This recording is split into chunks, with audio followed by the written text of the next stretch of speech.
Good evening and welcome to ReachLawyer's Friday Talk Show. Today's episode on hygiene period is a part 9 in the series of Desiccating Democracy. But before we begin today's discussion, I'd like to take a moment to introduce ReachLawyer to you.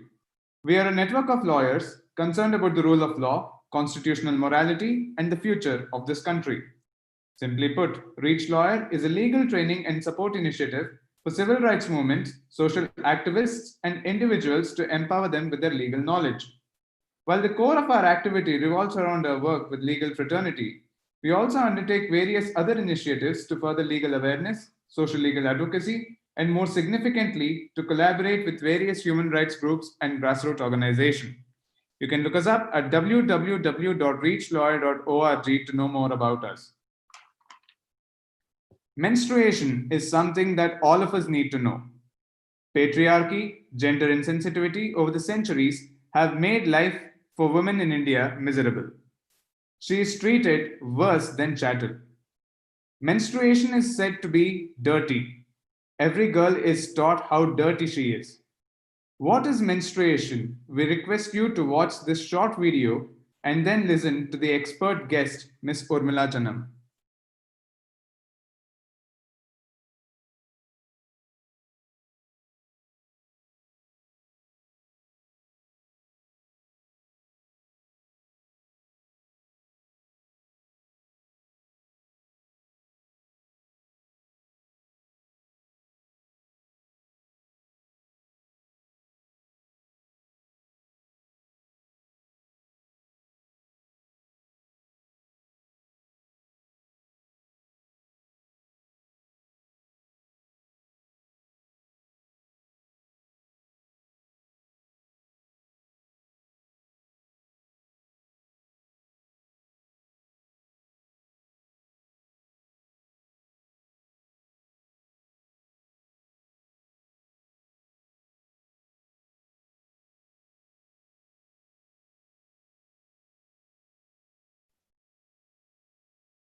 Menstruation, also called having a period.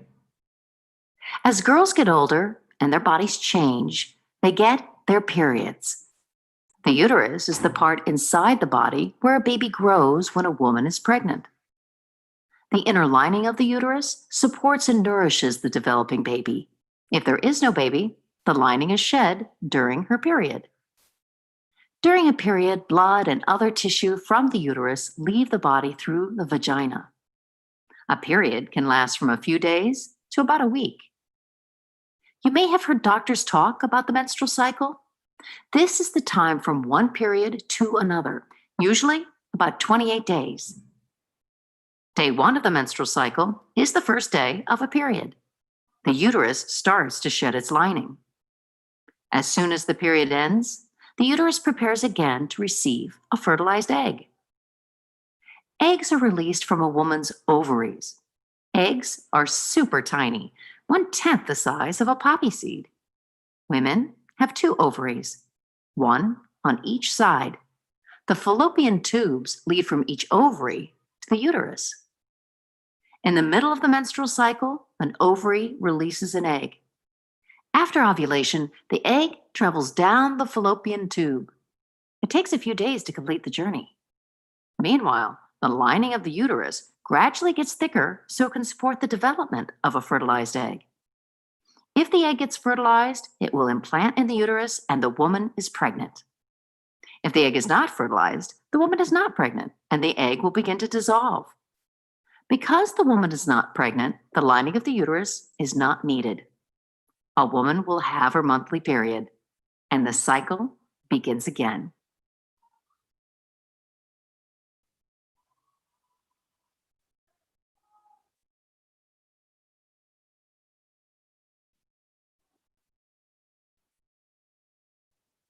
With that, I'd like to hand over the discussion to our moderator, Ms. Prakriti Maitri.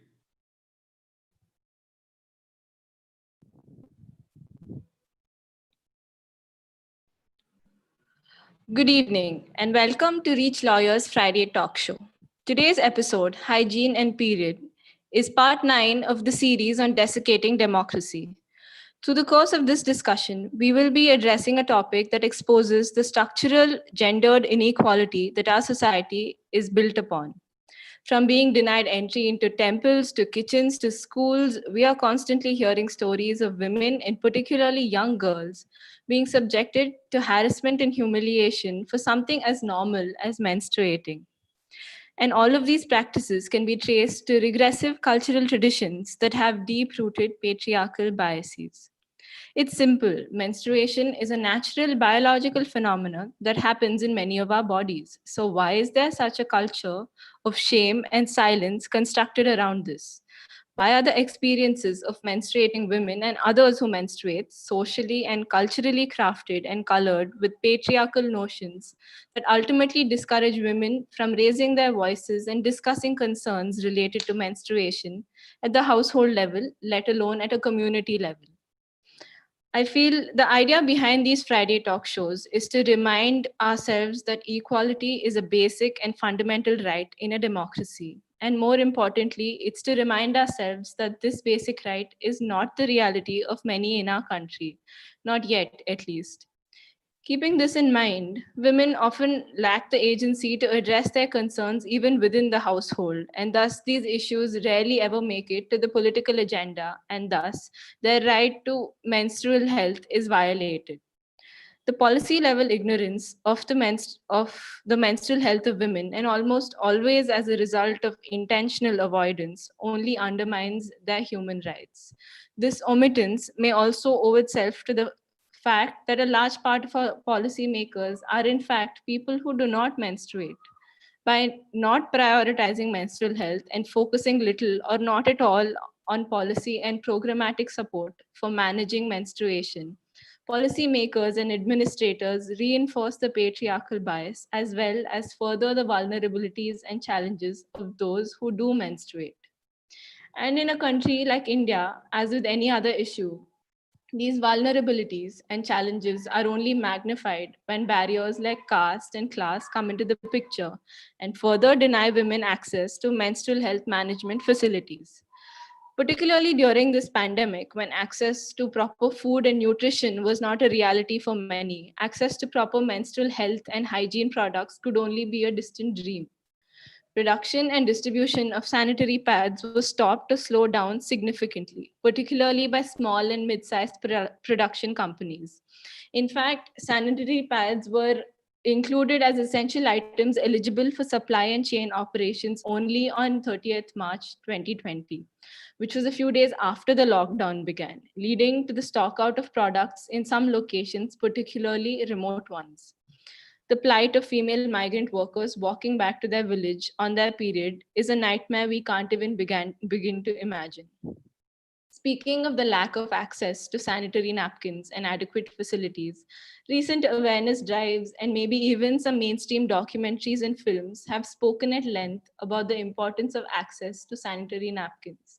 But they do so at the cost of being extremely patronizing and promoting single use plastic products that are invariably toxic to our bodies as well as the environment, without taking into account the impact that this will have on the solid waste management systems of our country. Taking into account all of this and a lot more, this is an extremely important conversation to start having. After all, only once we start talking about this in our daily conversation and battling all the stigma that is attached with it, will we be able to bring about any sort of larger structural or policy changes that are required in order to dismantle this extremely Brahmanical and patriarchal bias towards menstruation.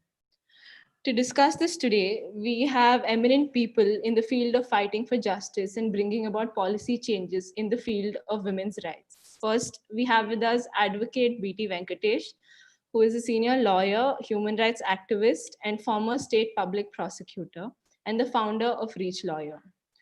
We also have with us Urmila Chanam, who is a noted journalist, columnist, menstrual health activist, founder, and director of Breaking the Silence Worldwide Foundation, an initiative that reaches out to hundreds and thousands of adolescent girls and women and educates them on menstrual hygiene management, and the need to end myths, taboos, stigma around menstruation. Her initiatives also lead a vibrant social media campaign which carry along with her outreach.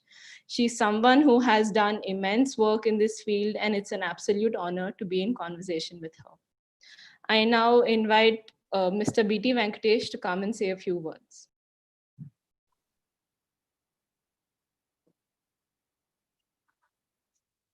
Welcome to ReachLawyer Friday Talk Show. It's a joy to have you all today for this talk show, an important talk show, an episode of great importance. Did I say that menstruation is something which is very important in this country? Yeah, just think of it.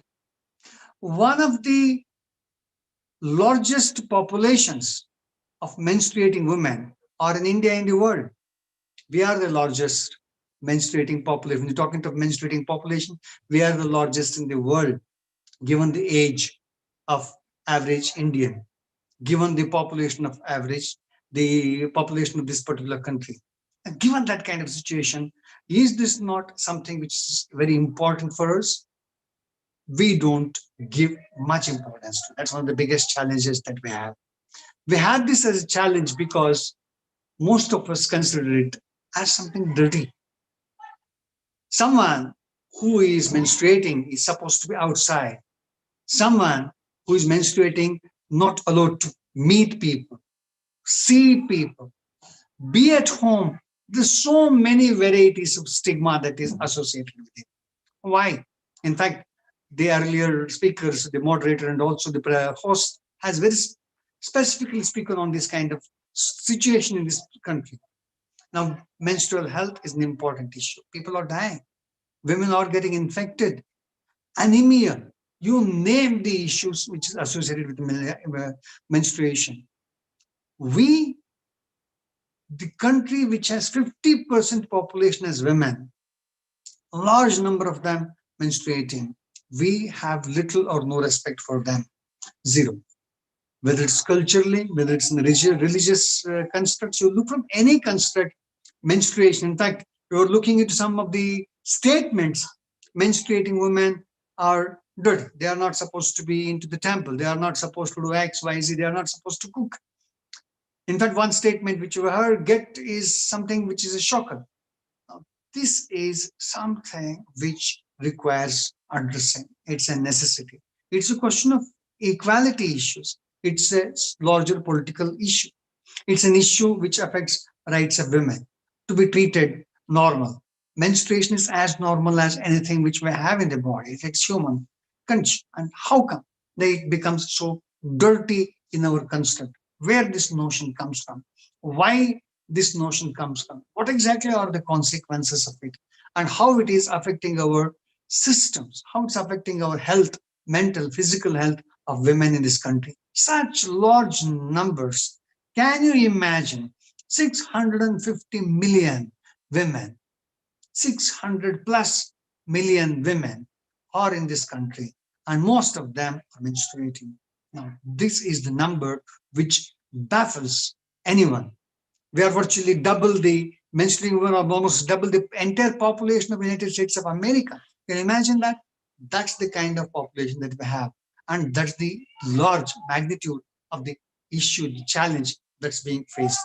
Now, given that kind of thing, today we have with us one of the finest speakers, activists, person who is an expert on the subject, Urmila Chanam.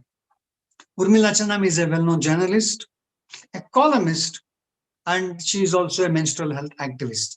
Her volume of work speaks volumes.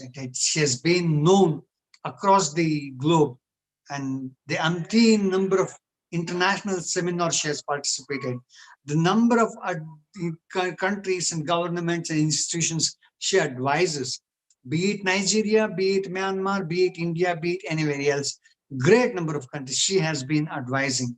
She has been part of this issue for such long period of time. Her expertise speaks volumes. And today, she has accepted our invitation and she is with us. She is going to talk on this issue from various dimensions. She is a person who has worked on this on policy level with the government. She has worked on the community level on this subject. She has worked with a great number of organizations, women's organizations and health organizations across the countries on the subject. And she's an expert. And it's a joy that today we have someone as wonderful as Urmila Chanam to come and speak to us on a subject of such importance. When we say this, that menstruation is something which affects only girls, why should we talk in terms of discussing it in ReachLawyer Forum, which talks of law and human rights? Yeah, right to life with dignity is a fundamental right. Dignity is equality. Dignity is something which is essential ingredient of the human life. It's not my statement. Supreme Court has said it umpteen number of times in series of constitutional judgment. Right to life with dignity is a fundamental right. Article 21. Menstruation takes away that dignity. We deny that dignity to women, the dignity which she is entitled to, just like anyone else. How come it becomes so bad, so difficult, and people get killed, people die, people face health issues because they have been denied of that dignity? So from that construct, it's essential that we discuss this subject of menstruation. We discuss this subject of menstruation on the ground of equality, on the ground of non-discrimination. Nobody need to be discriminated. In fact, my speakers earlier have said that women are being discriminated because that they are menstruating. They are not supposed to be discriminated in any form whatsoever. Says Constitution, it's a fundamental right. We discuss this subject of menstruation for that reason. We have great amount of subjects to discuss with on this issue, right from the construct that it is a scientific temper that we need to develop and impart, as been said in the Constitution and Directive Principles of the State Policy. Look, from any aspect, menstruation is also a very important subject that all of us need to discuss and need to know. Most of us just don't know what menstruation, how it happens, the way it is, and what exactly is a part of it. I think today we have someone, an expert, explaining it to us. Thank you very much. It has been a joy to be part of this ReachLawyer Friday Talk Show program. And I'm thankful to the moderator for presenting one of the beautiful aspects, all the aspects of this menstruation, issues on the menstruation, and for the host who has presented the subject and it's played the video, which demonstrated what a menstruation process is in the human body. With that, I would request the moderator to take over the program and continue. Thank you.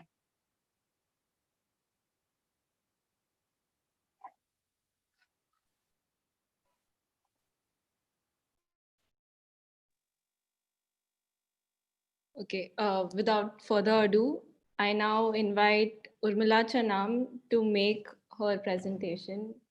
And yeah.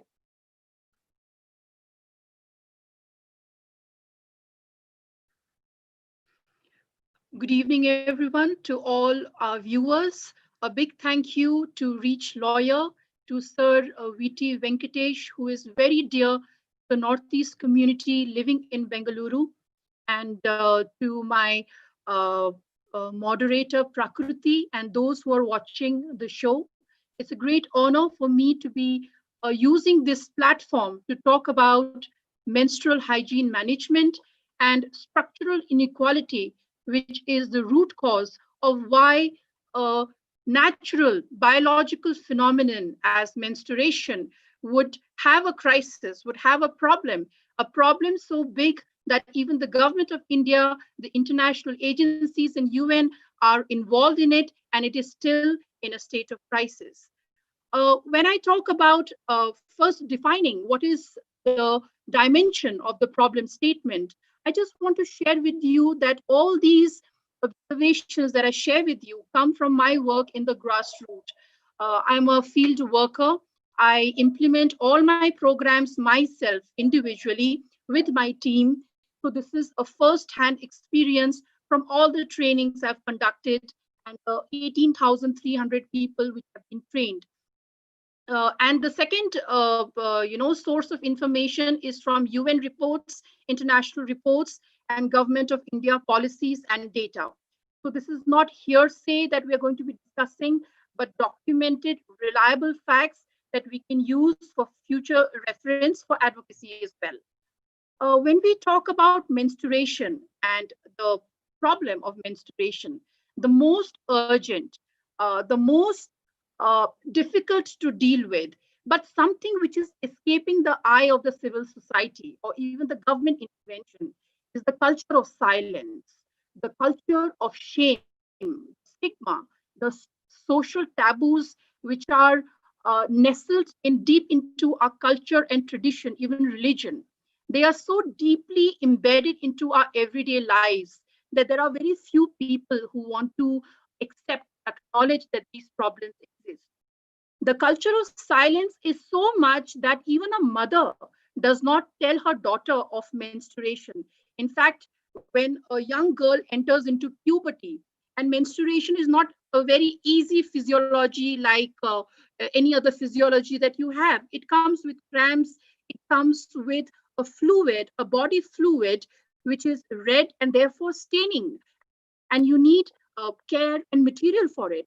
There are mood swings, there are headaches, there are so many other problems, physical problems associated with menstruation. But the silence of culture is so much, even a mother who is the closest individual possible to a human being, even a mother feels ashamed to tell her daughter. And many menstruating girls step into puberty totally unaware what menstruation is. They mistake it for cancer, they mistake it for a boil in their genitals which has burst, or they imagine a disease that they have, or maybe they are dying. Many of them don't even know that it's going to recur and it's going to happen again. They feel it's just 1 2 months. So in this kind of atmosphere, where is the information which is required to prepare for 40 years of menstruation? Where is the support from the family, from teachers and community which is required so that a girl can manage her menstruation with pride and dignity? That is the extent of silence in our society. In fact, if you do a review of our textbooks, the textbooks of ICSE, CBSE, State Board, you will not find a single mention of menstruation. And in some textbooks, when I did find in state boards, came way back later in class 10 when the girls are already 16 or 17 years old. But we know that menstruation begins as early as 9 years in some girls. So if you are talking about menstruation at 16, by that time, the girl has already found her way, maybe even wrong information from her peers. So the silence is even in our curriculum, even in our vision exercise in the government, even in planning and budgeting, the silence is everywhere. In India, we expect a lot from our government. We think that the government is the ultimate source of solving all our problems. But I found from my experience that there is no such thing as big government sitting there in the figment of imagination that we have. There are just individuals in the district headquarters. There is a deputy commissioner. There are medical officers. There are education officers. These are people at the district level, taluka block level, and they are dominated by men in these positions, except for education department. And the silence of culture, the culture of silence in our homes actually extends to the workspace. So even with the best intent of the government, even if there is a policy at the time of implementation, I have seen that the deputy commissioner, he is waiting for 3 4 hours, embarrassed looking at me, because they are hunting for a female officer in the district who can lead the discussion at the district steering committee meeting or the district orientation on menstruation. This is the extent of silence in India, not just at homes, not just in our textbooks and curriculum, and in our communities, but even at governance level. People are shy to talk about it. And this has great impact on how girls access sanitary products, menstrual absorbance, because nobody is talking about it without discussion, without deliberation. Who is going to make sure that these items are bought and are available and given instructions on how to use and dispose? So these discussions are never held, and these processes are never done. And India's menstruating girls and women are 336 million. Many of them step into puberty totally equipped with non-information and non-support from the society. Now, I will just read out to you a few very amusing words which can help you visualize the extent of silence and this culture in our society, where even from the word, from your mouth, the word menstruation or Mahavari does not come out. People are so ashamed, as if it comes with great punishment or something really grave is going to happen if you talk about it. So in Uttar Pradesh, in down south, even in East India, there are very unique names which people use to talk about menstruation. And I will start with the funniest one. It is called Kawa Chulena. So people say kawa ne chuliya. The crow has touched you. It means that menstruation has begun. Some people say red alert, red light, dur hona, staying away. There is even a funnier statement. It says Lal Bahadur Shastri. If somebody says Lal Bahadur Shastri shuru ho gaya, it means that periods has begun. It's a code language in our Indian culture. Leakage chalu hai. The leakage has started. Puncture ho gaya, as if a woman is a cycle, it's a tire. So they say puncture ho gaya. It means that she's menstruating. Raita gal gaya. The curd has gone sour. I'm just translating. Mausam kharab. The weather is bad. Bin bulai mehman. Uninvited guest. Achut. Untouchable. There are different names for it.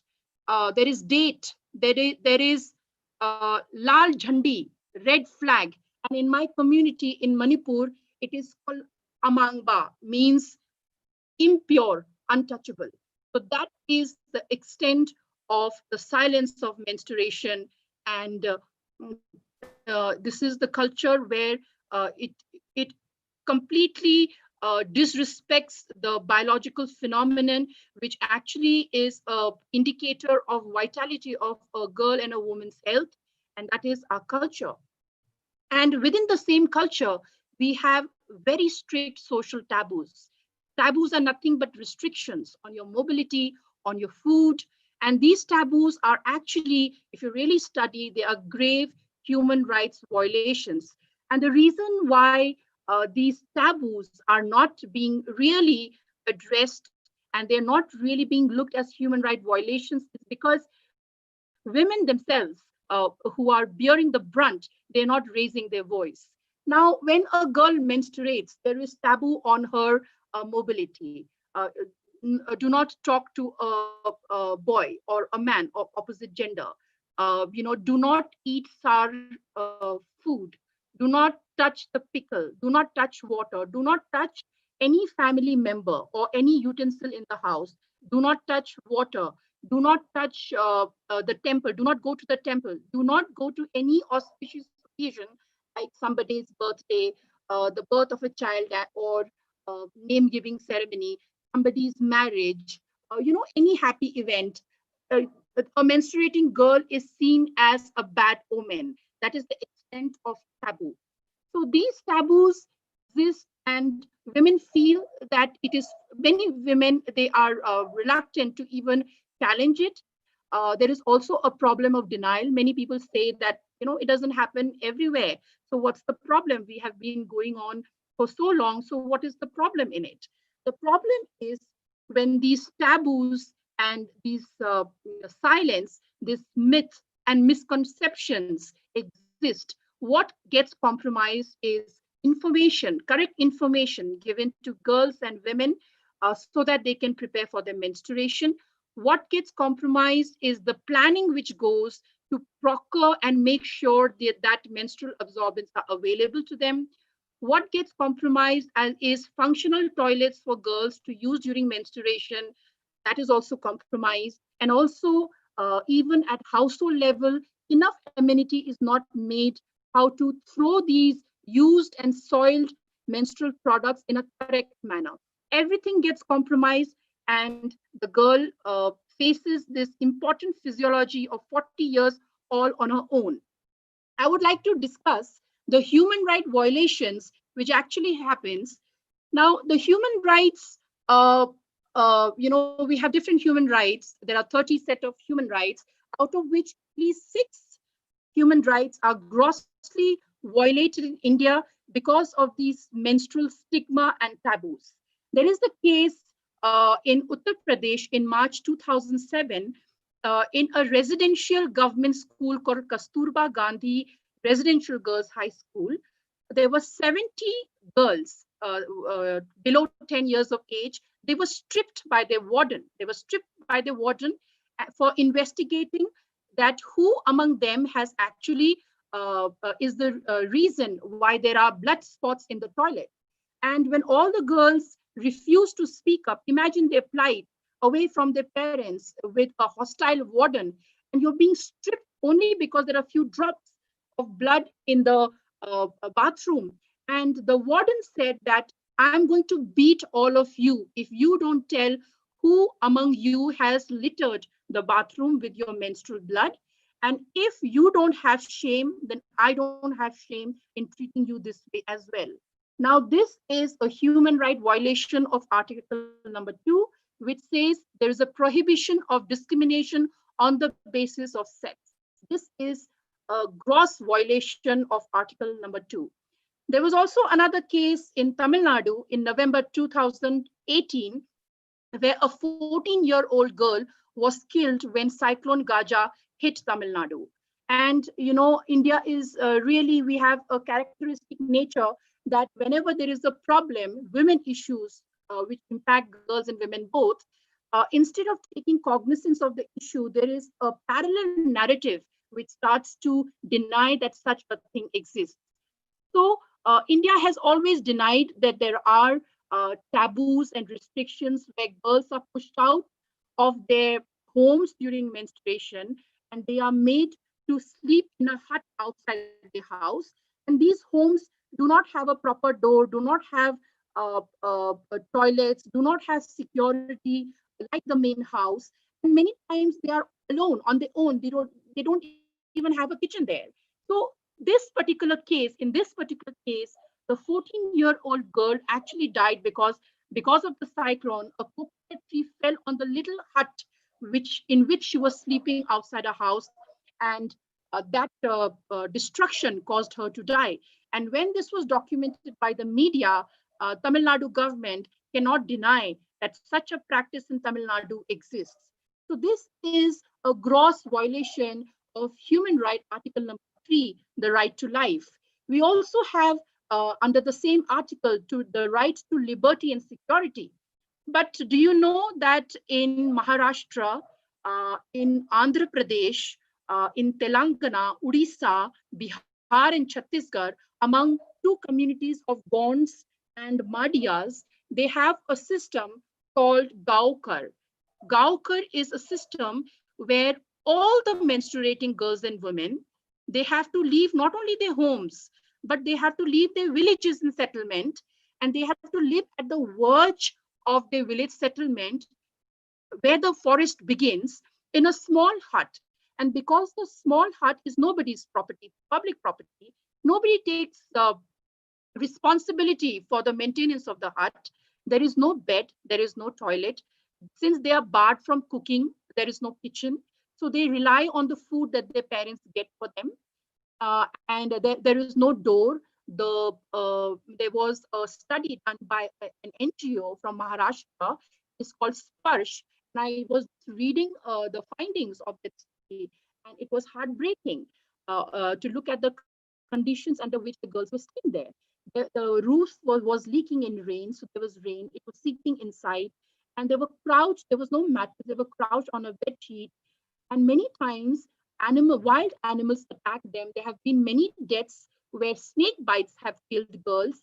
There have been instances where sexual violence has happened because I'm sure you know that because of open defecation also, there also is a place where there is open defecation. So girls, when they leave their homes to open defecate outside, and in this case in Gaukor, girls, menstruating girls are leaving their family, leaving their security, their safety net, and going outside to either live alone or with one or two menstruating girls. That is the time when miscreants, rape these girls, molest these girls, and there have been instances of sexual violence. Now, this NGO, Sparsh, has highlighted this to the National Human Rights Commission, and this is under a review now. So it is time that we understand that these things are happening in India, and we come out of a denial mode. So this is a violation of Human Right Article number 3, the right to liberty and security. And this kind of practice was practiced in Nepal. It is called Chaupadi, and it has been many years that Nepal has banished it. So when is India going to react? When are we going to stop denying that these things exist and take action on it? Um, the next human right violation that I would like to bring attention on is the right not to be subject to torture or inhuman, degrading treatment or punishment, which is Article number 5.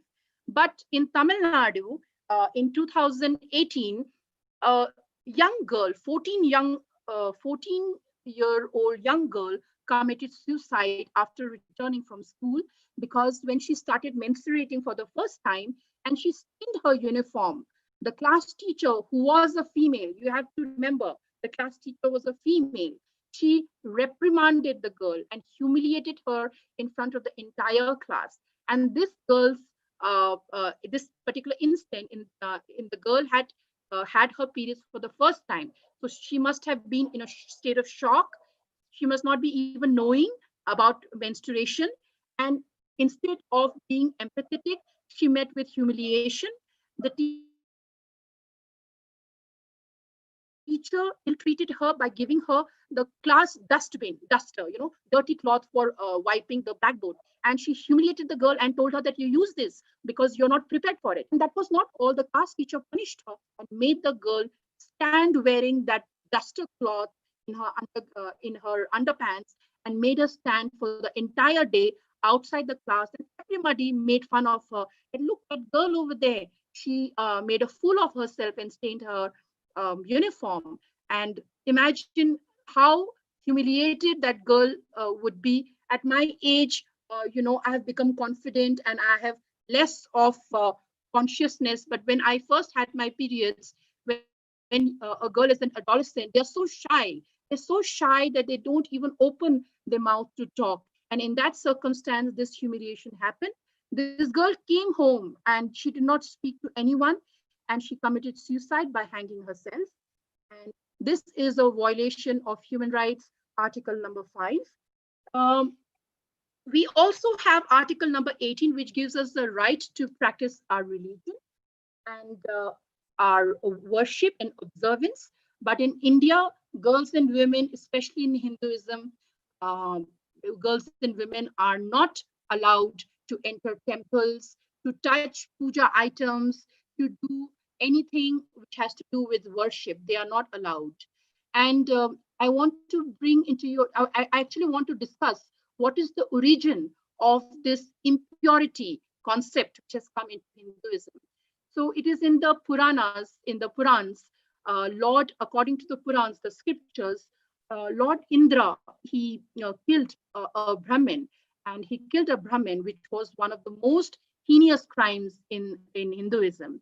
And to undo, to get rid of his sin and to win back his kingdom, he asked all the presiding deities of water, earth, trees, and women to take a quarter of his sin.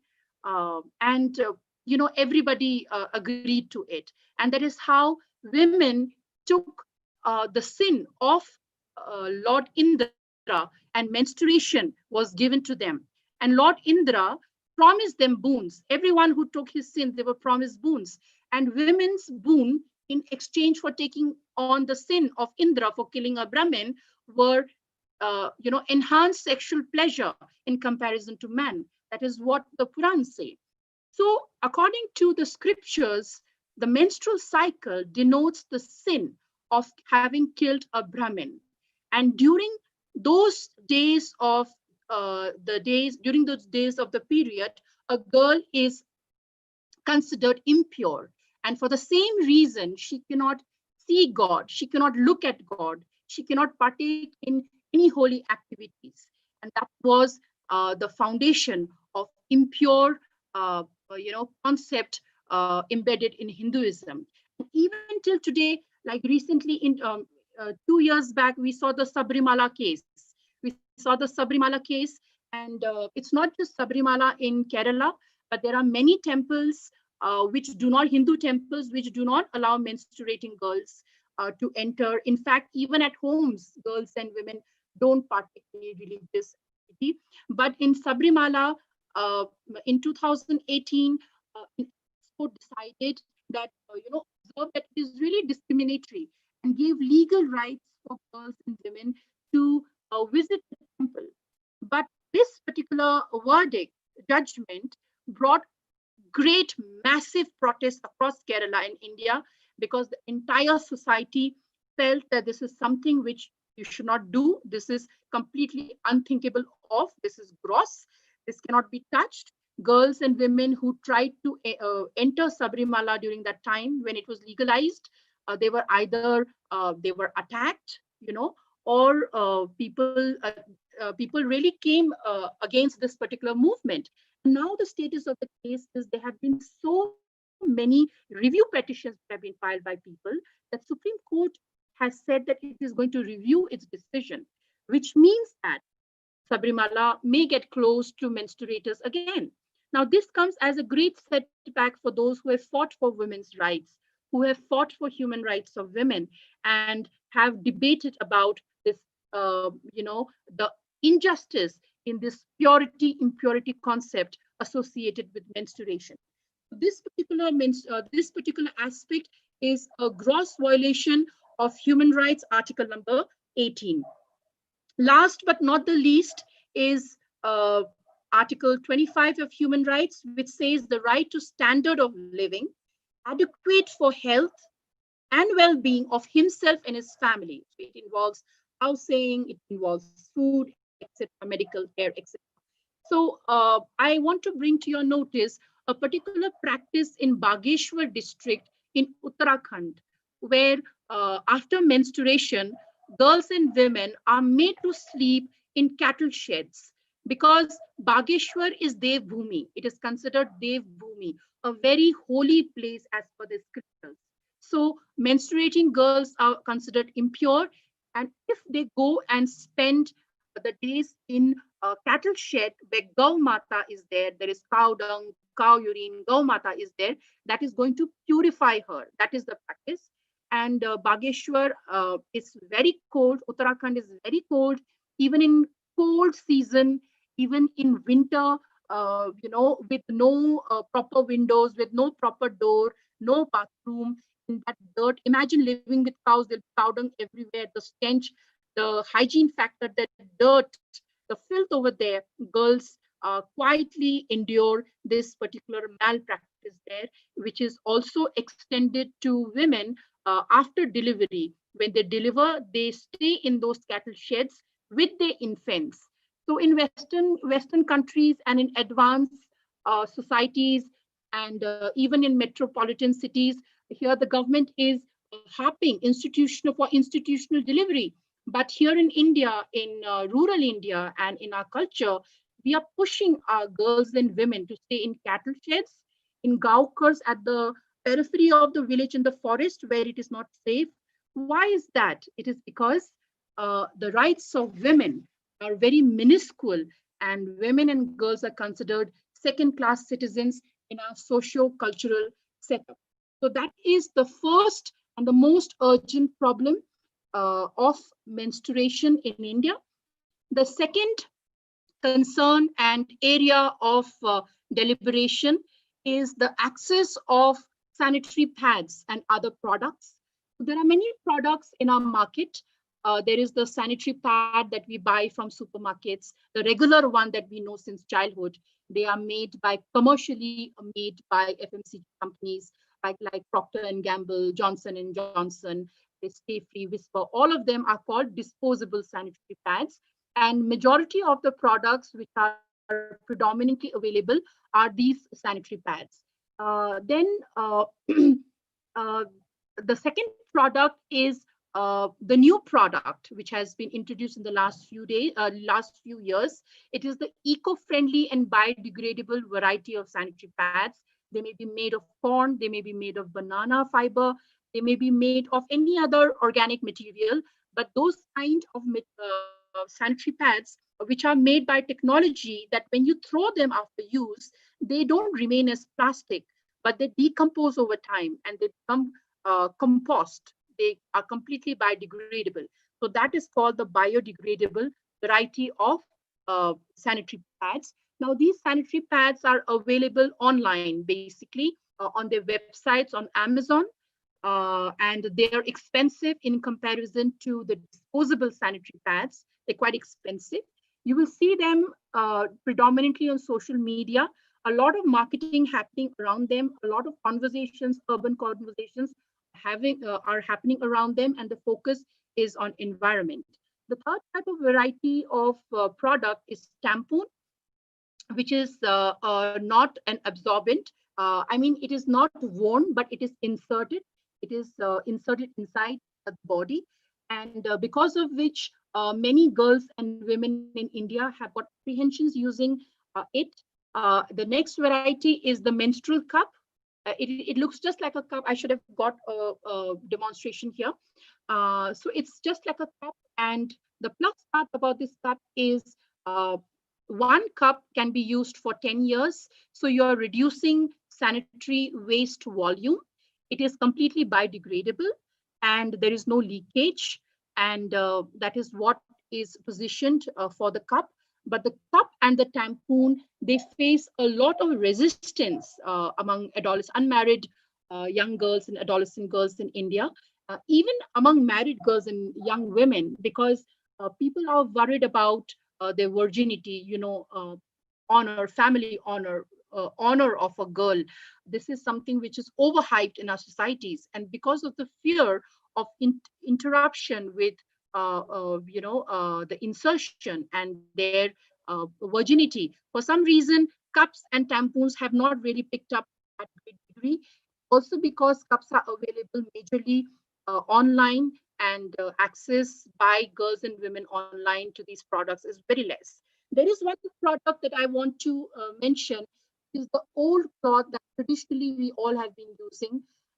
So whenever we talk about products, the range of products, let us not forget that cloth is as good, as eco-friendly, as affordable, and in terms of hygiene, it is as good as long as the correct way of using and disposal is maintained, and the correct type of cloth, that is cotton, is used. As long as cloth is maintained, it is as good as all these products. Now, in India, in the year 2011, as per a study conducted by noted research scholar AC Nelson, the uptake of services, that is the number of girls and women using sanitary pads, was really low.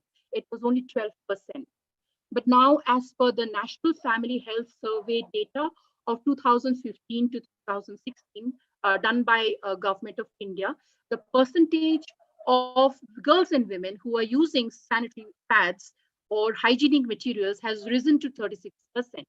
But then this is not a very good percentage. 36% is not a very good percentage. Clearly means that many girls still do not use sanitary pads. I have trained 18,500 to 600 girls, and till today, I have not found, a girl who has been using pads for very long. So, because my trainings are held in villages, I found that for many times it has been the first time they have actually felt and touched the pad. though they have seen advertisements. So a sanitary pad is very common for us in cities, but you know the percentage of people staying in villages in rural India, their sanitary pads is not very easily available. The second thing is affordability is a big problem. One packet of sanitary pad, cheapest cost of stay free, is 45 rupees, and it just has 6 to 7 pads in it. It's not sufficient for one girl. A girl would require two pad packets, so that's 90 rupees. In a house where there are three daughters, one mother, and one daughter-in-law, five women, do they have that much of money, ordinary family, to spend to buy those pads? Now, in addition to affordability, is there an environment where they're talking about the requirement? They are discussing and planning as a family if they want to spend that money. The talking is also not happening, the discussion is also not happening, and even the affordability is not happening. So product is something which is very distant for a large section of people. The other thing I want to talk to you about is toilets. This is the problem when we talk about products. Even toilets are very important for women to manage their menstruation. Because if you don't have a toilet, where do girls change their menstrual absorbance as often as they would want to? Where would they throw their menstrual absorbance after use? Where would they wash their garments which are stained, wash themselves? Where would they do all these private, personal activities if there are no toilets? And in India, where open defecation used to be a norm till few years ago, until Swachh Bharat mission, the central government campaign and program began, till that time, toilets were really scarce. And in addition to open defecation, there is an added taboo that menstruating girls and women cannot use the toilets. They can use the toilets when they're not menstruating, but they can't use the toilet when they are menstruating. So toilets, the very fact that toilets should be there is a big problem. There should be water, running water, or a supply of good clean water to wash up. There should be a dustbin where they can throw their material. There should be soap to wash themselves, wash their hands, wash their soiled undergarments or their soiled menstrual absorbents. So these things are not available, and it is a big concern. It is a big problem of intervention. The third and also a very important aspect which forms a part of the problem is the disposal and the solid waste management crisis, which has resulted from soiled menstrual absorbents. Now, there are 336 million menstruating girls in India, out of which 36% use sanitary pads. So 36% comes to 121 million menstruating girls in India. And all of them use close to 8 pads a month. Now look at the volume of menstrual waste that these together actually generate. So in a month, close to 1 billion, a little over 1 billion sanitary pads are generated. In a year, 12.03 billion sanitary pads, soil sanitary pads are generated, which are waste. And India has to look at 1,13,000 ton menstrual waste to dispose of or to treat. So this is a concern which requires attention. So right now, what is happening, people have very little knowledge about disposal. So mostly people throw it along with the garbage. Whatever is the household garbage, even in Bangalore, I'm not talking about just rural India. I'm talking about even in the cities. The normal garbage of the home, people just mix their sanitary pad along with it. So that is the largest percentage, the way people are disposing, they use sanitary pad. The second is we are flushing it in the toilets. We are flushing it in the toilets. We are burning them or we are burying them. And sometimes we are throwing them in the roadsides. We are throwing them near the lakes, any common ground. Those sanitary pads are being disposed. So this is a big concern. And what in big cities and in places where there is an effective solid waste management system in place, the scenario is little better. Like I'll talk about Bangalore, how Bangalore is managing. So Bangalore, what it has done, it has got a very profound system of collection where door-to-door collection happens, and people are made aware that they have to segregate their sanitary pads from other household waste. So when the municipality or the parokarmikas or the waste collectors come to our buildings, they collect waste, dry waste, wet waste, and the biomedical waste containing those sanitary pads in it separately. Then they are taken and further segregated. And if there are pads which are compostable, they are taken to compost plants for composting. If they are not compostable, then they are taken and transported to landfills. So that is what is happening in Bangalore. Of course, this system is also full of gaps, and there is a lot of scope of improvement because more segregation has to happen, and there are new technologies available, like there are incinerators which change waste into energy. There are also processing plants which convert used sanitary pads into dust particles, and then it sanitizes them and into makes it into cardboards, and these cardboards are again reused. So these technologies can be integrated again. But in cities, towns, and villages where there are no solid waste management plan by the government or the municipality or local authorities, menstrual absorbance, the used menstrual absorbance and the waste. Now, I just want to throw a question, though I know that the answers will come later. That why is menstruation such a big problem, and what is the root cause of the problem? Why is it that we have so many innovations and so much of the developments and advancements in other areas, and in this particular segment, why is it that even talking about it is such a problem? Why is it that girls and women are not getting the material, sanitary material that they require? Why is it that there is not enough innovation for correct and environment friendly disposal of the used sanitary material? Why is there so much of taboo? Why are such empowered women, educated gynecologists, working in corporate, dancers, award winners, why are they accepting it as part of the custom and not raising the question? So my answer is that the root cause is the structural gender inequality that thrives in our society. Because menstruation is just a symptom. It is not a standalone program. It is wrong to look at menstruation and the program menstrual hygiene management as an isolate program. It is not. It is just a manifestation, a symptom of a larger social problem, and that is gender inequality. The obsession with the boy child, the preference of the boy child, and the minuscule value given to a girl child and the life of a woman, you know, non-inclusion of her wants and opinions in the decision-making process.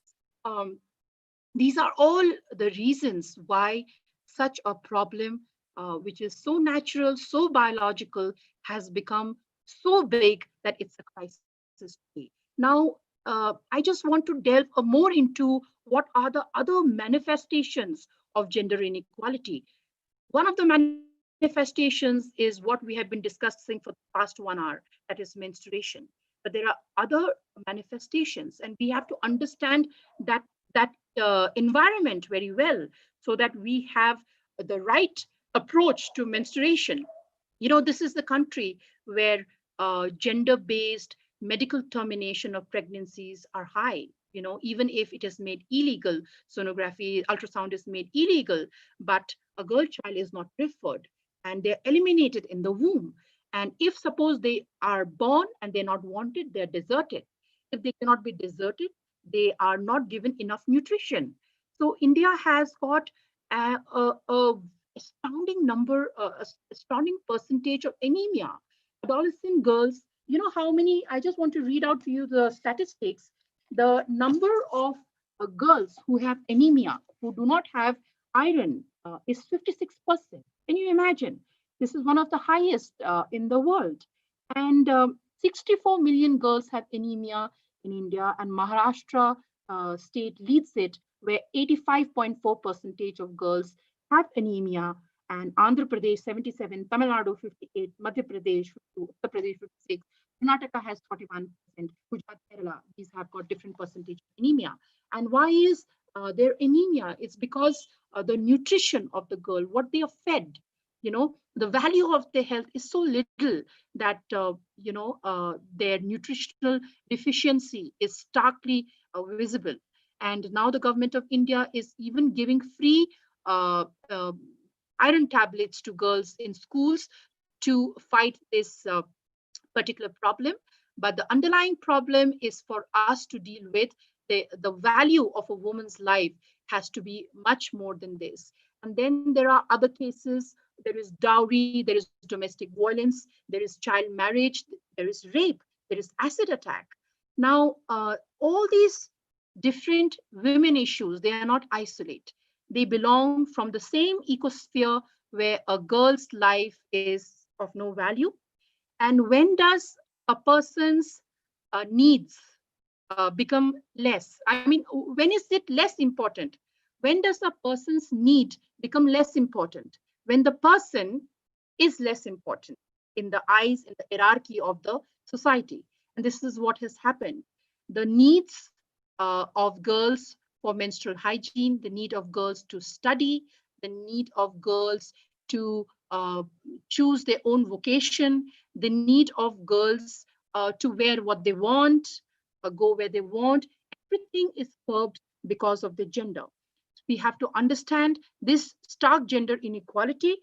But in India, there is a lot of denial. If you talk about high raise in rape, there will be another narrative which is going to attack you, and they are going to say that no, the rape cases have not increased, the reporting has increased.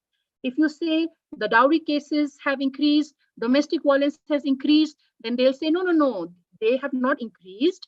What is happening that the laws are in favor of the woman, and the Indian women are misusing these laws. So what will happen? There will be different narratives which will come. All of them are actually going to deny that these problems exist. So this is the problem in India.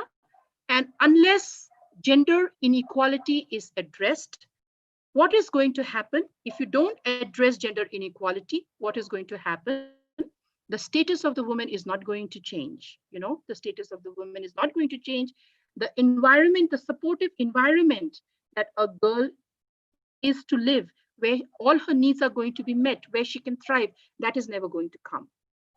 So that is the cause of the problem, the structural gender inequality, and all programs related to women, be it menstruation, be it gender-based violence, be it legal rights, be it inheritance, be it health, be it livelihood, no matter what sector you are in, every program which works on gender and women have to address this particular aspect, without which it is not possible for you to reach anywhere.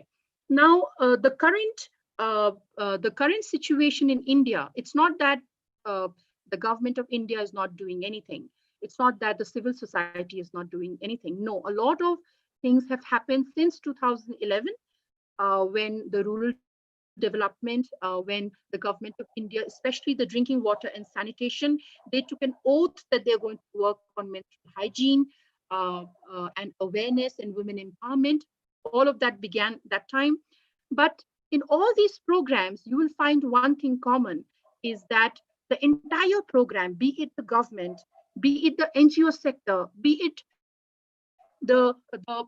international development, or be it the social entrepreneurs who are manufacturing sustainable green revolution, green menstruation, and biodegradable products, all of them, they are sticking to just products, and they are sticking to environment.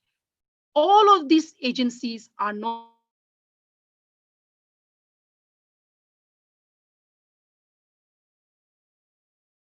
able to address or quality, and they need to work on removing menstrual stigma. For instance, I will explain to you. Okay, I think my internet is not very stable. I hope you can listen. I just want to discuss one thing at the end is when we frame the problem, when we frame the problem with respect to women and women issues. So let us look at menstrual hygiene. And we are looking at eco-friendly, biodegradable sanitary pads. Now, these products are available on the website and you can pay for them online. Now, this is based on the assumption that girls and women have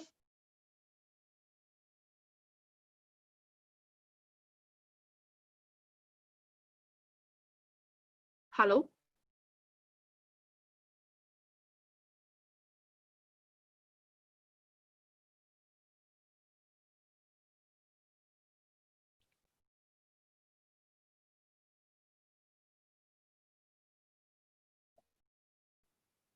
Okay, so I'm sorry, there was just a call. I'll just try to wrap up. I just want to discuss one thing that a lot of emphasis is being given on environment, but it is not integrating the fact that women may not have access to digital skills, they may not have banking, they may not have a bank account, they may not have financial freedom, they may not have freedom to give their addresses to these shopping apps.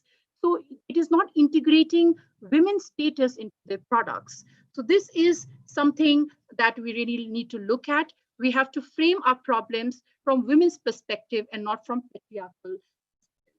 With this, I would like to end my entire presentation on menstruation and why it is a problem with, gender inequality.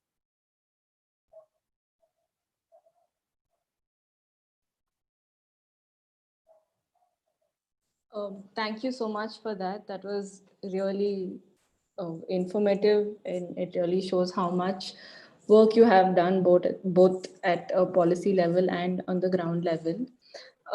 Right now, I would like to invite Shrikant into the discussion. He had some clarifications and some points to add.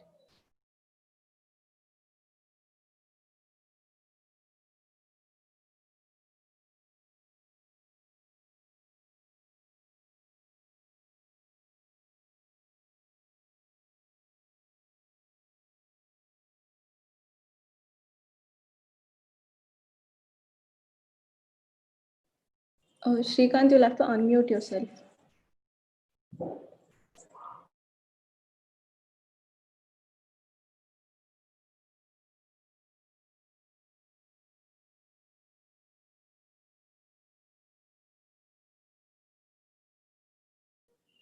It still isn't audible.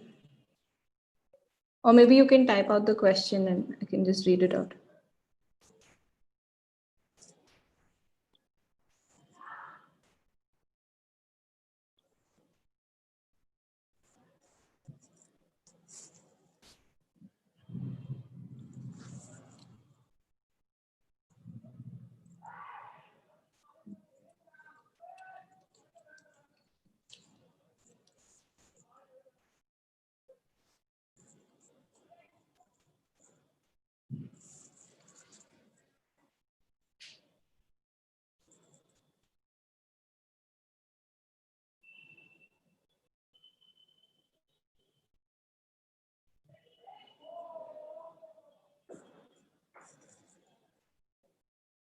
Okay, until Shrikant types out his question. Okay, he's done. How effective has the National Commission for Women been in addressing this issue?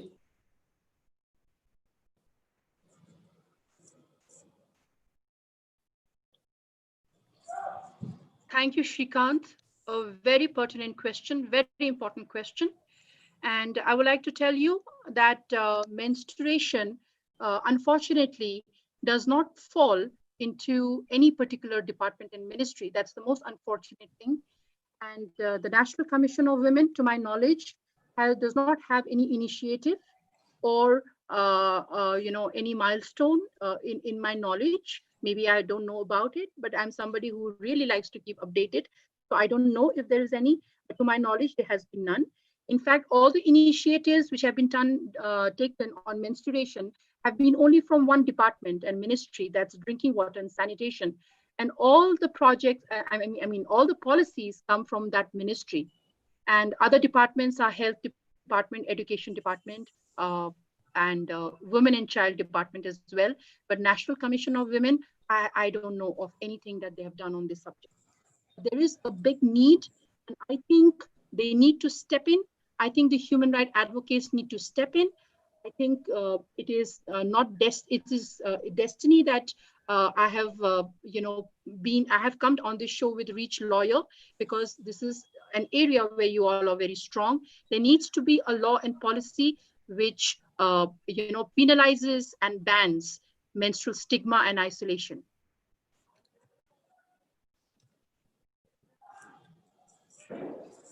Okay.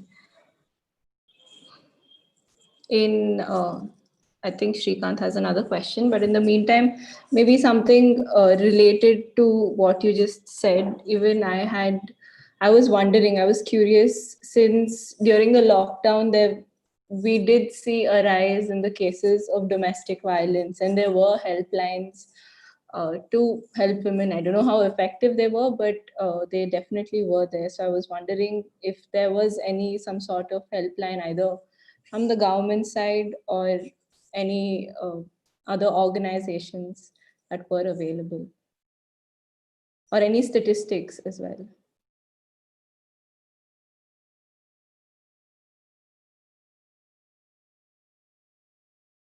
You have to unmute yourself. Right. Can you hear me? Right. So there was no such coordinated response for the needs of menstruation during the pandemic. However, there was a particular guideline which went from the government of India, which was initiated by the civil society, asking menstrual absorbents, rather sanitary pads, to be included in essential items when we have rehabilitation processes, or where donations are being made, or a particular segment of people, they're receiving rations. So there was a guideline that if people are donating and NGOs are organizing relief material, so sanitary pads can be included in them. So that was the only provision that I'm aware of. But no, there was no coordinated response to make life easier for menstruators during the pandemic. In fact, it took everyone by surprise. And I want to tell you, the entire program on menstrual hygiene management across India is based on products, is dominated by products. NGOs are making their own products and marketing it.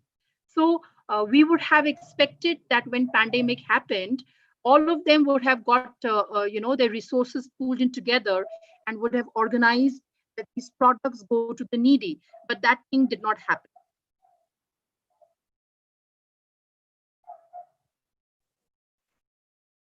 All of this definitely points to the fact that we do need some change that needs to be brought about. And Shrikant wanted to again ask if a comprehensive law is made on this topic, just like anti-rape laws, will it do any help to this issue, or will it still be neglected just like the present anti-rape law?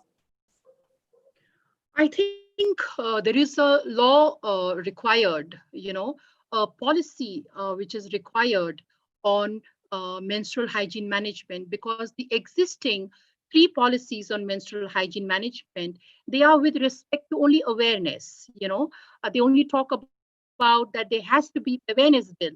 Talks about menstrual products that they have to be arranged for them. It only talks about that self-help groups and civil society have to make low-cost sanitary pads and ensure that they're viable. It only ends there.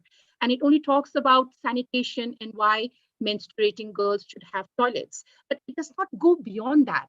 It does not address, the human rights violations that we discussed. It did not address that if there is a teacher who strips girls only on mere suspicion, or on any whims and fancies or their biases, then she just goes scot free, nothing happens to her. There is nothing done to rectify that situation. There is no precedence of cases. So I think a law is really required.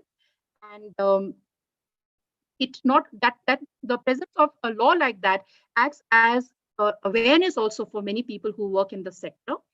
And I'm sure that it's going to work in every ways.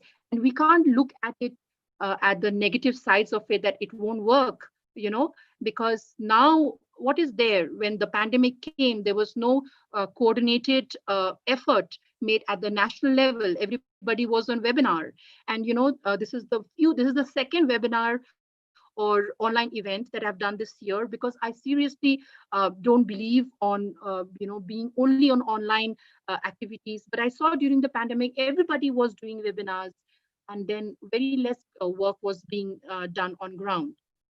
So we really require that. In fact, as a solution and recommendation at the end of the session, I wanted to have a law that banishes discrimination and isolation and practices like Gaukar from India.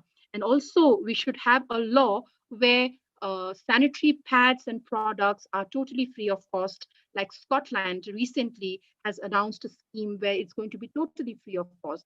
In India in 2018, we all celebrated when service tax was removed from sanitary pads. We are happy with such little things, which doesn't have any meaning. A girl who is already paying for a pad, and if the pad becomes cheaper by 4 5 rupees, well, how does it matter? So we should look at laws which really change the landscape. Laws are really helpful.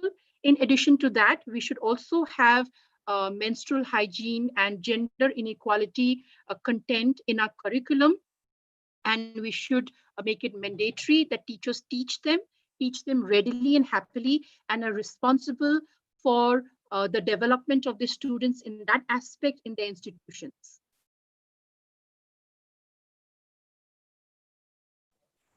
Okay. Now I would like to invite Diksha because she also had something to add to the conversation. Thank you, Prakriti, and thank you so much, ma'am. The talk has really been very insightful into the various ways menstruation as a practice has been treated across India. Ma'am, during the Right to Worship judgment, the conversation surrounding menstruation gained a lot of traction. And there was a lot of conversation which stated that inherently the treatment of women during menstruation is something which is very similar to a violation of Article 17, because it is perpetuating norms of untouchability, essentially. Would you agree with that? And the second part of my question is basically that though there is sort of a Brahminical angle to this entire debate, there is also the fact that this runs across religions. So how do we actually contradict this? Because no matter which religion or which form we look at it, there has always been some form of untouchability practiced during menstruation. Yes. See, the Sabrimala case is just, it got a lot of traction, but it has been happening in every homes, and we don't even have to look at statistics. So I think the best way of actually looking at this issue is raising awareness, not just law. Now, for instance, if suppose there is a judgment tomorrow where it is made legal, for the court says that it is made legal for women to enter, and women do enter, so they're going to be attacked. They're going to be attacked, and they're going to have personal, political, professional, every kind of problem. So when all these people attack the girls, and I'm assuming that these are the people who really believe that girls should not be there in the temple during the time of worship. So forcibly going there in support of a legal framework is not something that I advise, because a solution has to be larger and long term, and it cannot be done on just bravado and by force. People have to be won over. And I think the best way of winning over people is through science and through increased dialogue that we are having now. And people have to get away from the comfort zones of their sectors. NGO people and civil society have to get out and be mixing around with people from other sectors. Like now today, you are from legal industry. So we are conversing and converging on a particular aspect. This has to carry on in all our strengths and insights and professional acumen. We have to collectively use our wisdom to find a solution. I think the solution is awareness. We had a very beautiful, 1 minute video today, which scientifically tells you about the menstruation process. When people who are believing that girls and women should not be in a temple understand what menstruation is and what is going inside the body, I think half of the animosity and the misconception that they had will dissipate, you know. So running across religions, I think it is important for us to talk about it. When I say talk about it, first we explain the biological phenomenon of menstruation. Second, we include how these kind of restrictions and not letting girls into spaces, making them feel a little lower, like untouchable. What is the negative impact on her esteem? You know, this has to be communicated to those people. For now, they must not be aware what it does to women, you know, and what is the impact of this on women's health, how they see themselves, you know, as proactive part of the society. Now, if somebody does not let me come to their house for 5 days and they call me on the 25 days, I would not want to go. That is the general feeling that girls also have, you know. It's not a matter of Sabrimala. It's not a matter about we have to go there. It's not a matter of that. It's a matter of untouchability has been done away way back in 77. Now we are in 2020. And, you know, every woman day, they will show advertisements and women achievers, and they want to, have garlands on us, shower petals on us. But then at the same time, they turn their eye the other way around when we are not included on all the days and in all the spaces. So I think science, increased dialogue, and women have to stand up. I was reading many articles during the Sabrimala times that women, majority of the women felt that, yes, we want a law where we can enter Sabrimala, but women, we believe that we should not go there when we are menstruating. It's our custom, so we don't want to go. So women themselves carry the burden of believing that they're impure. So who is left to fight? I hope I have answered you, Diksha. Yes, ma'am, definitely. That there is definitely a mindset which is being internalized by women itself, that they consider themselves to be impure during the 3 to 4 days of their menstrual cycle. Ma'am, Yes. my another question which I had is something that, so during school, even this is a personal experience, that when during school there were discourses on menstruation, it is very gender centric, as in Yes. being lined up, shoved inside a theater hall, and only they are being allowed or being included in this discussion about what menstruation is. As a result, I feel like there's a lot of like the other 50% of the population just lives in this blissfully ignorant environment about menstruation in itself, that they have very less men, even in my life today, actually know what is menstruation, what actually happens. So do you think there also needs to be sort of this mindset needs to be tackled as well, that menstruation is a very gender centric issue, and since women are the one who go through it, they are the only ones who should know about it?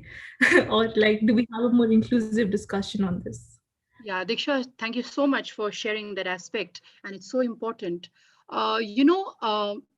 This is the catch of the approach that we are having. We are in trying to save the girl child, in trying to empower women, in trying to ensure menstrual hygiene management. There is always a likelihood that we create a very a community or a segment among men who feel secluded, unincluded. Eventually, they will have animosity because they are not included. You know, so I think Actually, you're very lucky that you had a discussion in the school separately. We didn't even have that, So that is completely, I think, even with the best intention, that is the wrong approach. All across India, it is happening. So my recommendation is boys also should have training simultaneously with girls, maybe not in the same room, maybe not in the same setting, but when girls are having discussions on menstruation, boys should have discussion at the same time in some other hall in the same premises, and they should be engaged. And even the approach will be different. So I work with boys and I work with men. And this was my recommendation to the government of India and the national consultation in Delhi, that it's so important that boys don't feel secluded or excluded, because when we are working on women's empowerment, we are working on equality. We are not working on corroding men's empowerment or taking away their rights. No, the purpose is not to create an enemy in men. The purpose is to find partners in them, collaborators in them, supporters in them, So definitely that is the way to go ahead, but that's not the situation on ground. People do not engage with boys and men at all, because firstly, because there is no budget in the national program. There is no budget. The vision exercise which was done a few years back was only on the girl child, beti bachao, beti padhao, So, and then on MHM, it is the Swachh Bharat Mission. It is called Swachh Bharat Mission, under which the menstrual hygiene management program. So, in the vision, nobody thought about the boy. They were thinking about the girl. That's the irony. But in the second phase of the government program, we have to look at boys and equal amount of, sensitization given to boys. I put a very important point here, Diksha, for you. You may find it very interesting that girls often in my class say that why are we ridden with this problem of painful menstruation while as boys have all the fun? And, during that time, we tell them that boys also have something, and it is called seminarchy. Like you have menarche, the first onset of menstruation. Around the same age, they have seminarchy, and their secretion, also called in common language wet dreams, is not limited to few days, but it's throughout the month, and they have no control over it. So when girls came to know that boys have this particular phenomenon, then, they accept their physiology with less judgment. When you discuss seminarchy, they're so relieved that there is somebody talking to them about their white discharge, and somebody who is going to train them why it's happening. It's normal, and girls have a contemporary physiology, not the same but similar, and it is called menarche. So this kind of equality, this kind of inclusion and equal attention in space is so much required. Thank you, Thank you, ma'am. Diksha. Thank you,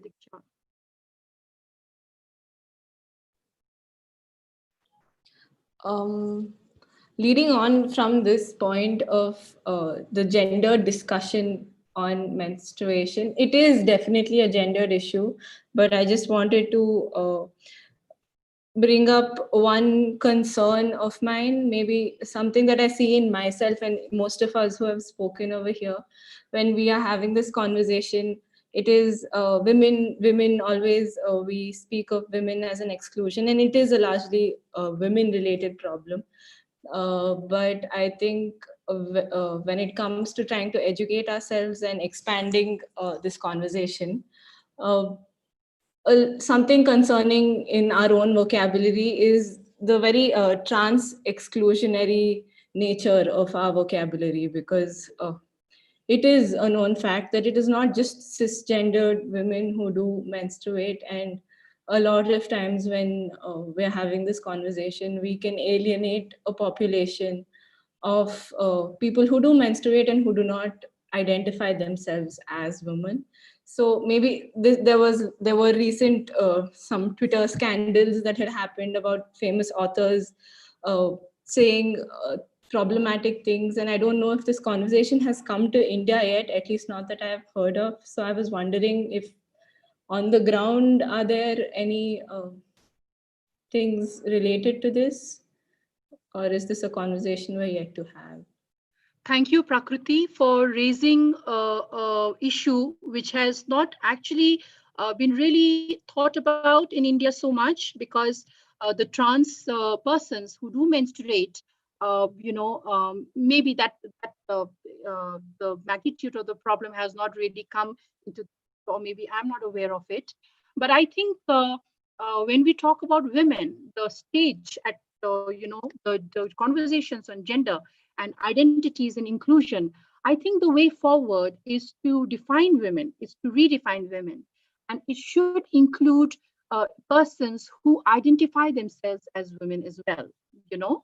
And then I have some experience with the trans community in terms of sanitation. We worked with them in consultations with sanitation, and we also worked with them during HIV prevention care and treatment program at national and Karnataka level. And we found that the trans community also has got very specific problems specific to the gender. So this is something that the sanitation sector is really integrating, but the menstrual hygiene management sector has not really gone ahead, and but I think it's time that we think about this. In sanitation earlier, sanitation and menstrual hygiene usually goes hand to hand in India, because it comes from the wash sector. The funding used to come from wash sector up till now.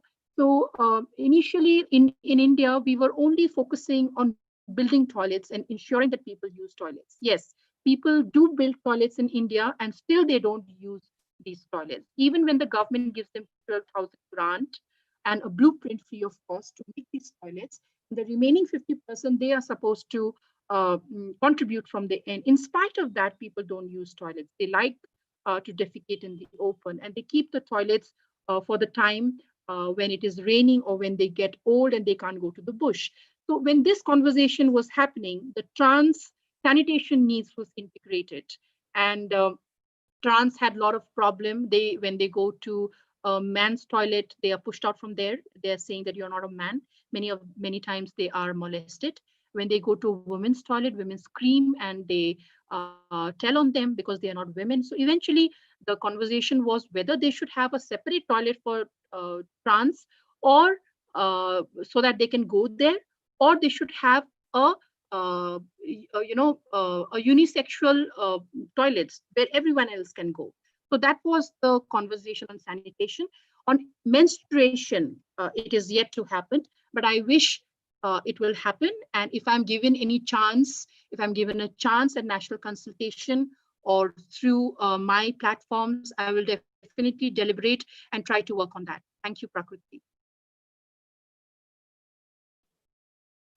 Okay, thank you so much for that. I will we will have to conclude this conversation over here. It's not a conversation that we want to leave because it's really interesting, but we do have a time constraint. So thank you so much, Ms. Urmila Chanam ma'am. That was really insightful, and it's really heartwarming to see that there are people like you doing such great work, and more power to you. And I would like to invite Mr. B.T. Venkatesh to give the concluding remarks.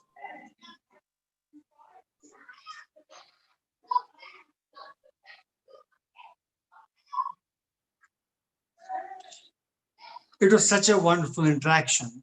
We're immensely thankful to Urmila for the amount of information that she shared today, the kind of diverse issues that involves in respect of menstruation, which by and large most of us are not aware of. While we talk some aspects of right, and the kind of gamut of subjects and information that was shared today was extraordinary. In fact, I have no words to explain the gratitude of ReachLawyer Friday Talk Show program to Urmila ji for the finest presentation on the subject, a subject so important to half the population of this country in person who go through, and also that affects the lives of so many others. In fact, the level at which this discussion went through was that yes, menstruation was not something which is relatable to women alone, that affects the lives of everybody else in this country. I think I'm so thankful to Urmila for making such a beautiful presentation on such a subject. And I thank all the members of the ReachLawyer team who asked very pertinent questions in opening up the dialogue and discussion, try to get so much more information from Umela. I think this would not end. In fact, all that we have done today is only that opened up the subject of such importance in India. And this discussion will certainly go on in some time to come. Reach Lawyer, Friday talk shows up now. This is the 26th one, and that we have been trying to introduce new subjects, information, and we are trying to say that this is predominantly introductory in nature. In fact, these subjects require much more serious deliberation, discussion. We intend to come with good amount of programs, blogs, informations, literature on this particular subject, and certainly we will be taking help and assistance, and we will request all the cooperation from Urmilaji, who has done amazing job on a subject of such similar importance in a country like India. And she has been participating in the policy level in such large areas like in Nigeria, in Myanmar, in India, in Nepal, you name the country. She has been contributing extraordinarily on the subject. And with the kind of nuanced presentation that she made, it was wonderful. This is so archival. In fact, those who have not listened to it live today will have that in YouTube channel, which is archived in ReachLawyer YouTube channel. You can subscribe and listen to it. And it's such a joy that we had such a wonderful discussion on the subject. Thank you very much. And I would like to request moderator to conclude the program. Thank you. Thank you. Reiterating Mr. B.T. Venkatesh's words that this is only introductory, and here's to hoping that this conversation is only the beginning, and we will have many more conversations and action to follow. Thank you to all the listeners and viewers for attending this talk show, and thank you to Ms. Urmila Chanam for contributing to this. And yeah, see you next Friday.